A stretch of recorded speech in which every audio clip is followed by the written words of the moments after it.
केंद्रीय बजट पेश होने के बाद विपक्ष बजट पर विरोध जता रहा है। नागपुर में एनसीपी शरद पवार गुट ने बजट में महाराष्ट्र के साथ अन्याय किए जाने का आरोप लगाते हुए आंदोलन किया। केंद्रीय वित्त मंत्री निर्मला सीतारमण ने मंगलवार को आम बजट पेश किया। इस बजट में मोदी सरकार ने इस आर्थिक वर्ष में अपने खर्च और विविध योजनाओं की जानकारी दी है, लेकिन विपक्ष ने बजट पर अपनी नाराजगी जताई है। विशेषकर आंध्र प्रदेश और बिहार के लिए विशेष निधि दिए जाने पर महाराष्ट्र में विपक्षी दलों ने तीव्र आलोचना की है। नागपुर में वैरायटी चौक पर एनसीपी शरद पवार गुट के पदाधिकारी और नेताओं ने केंद्र सरकार द्वारा जारी किए गए बजट के खिलाफ आंदोलन किया और बजट में महाराष्ट्र के साथ अन्याय किए जाने का आरोप लगाया।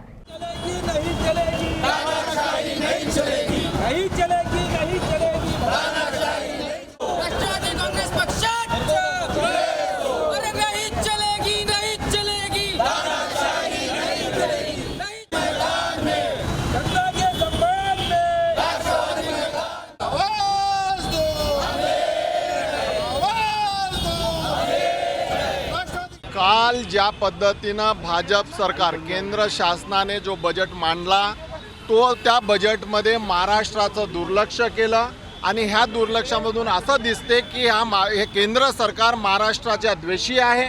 त्यांनी कुठल्याही प्रकारचा इथे निधी उपलब्ध करून दिलेला नाही। त्यांनी महिलांसाठी काही केलं नाही, युवक युवतींसाठी केलं नाही, शेतकऱ्यांसाठी केलं नाही, महाराष्ट्राच्या बेरोजगारासाठी केलं नाही।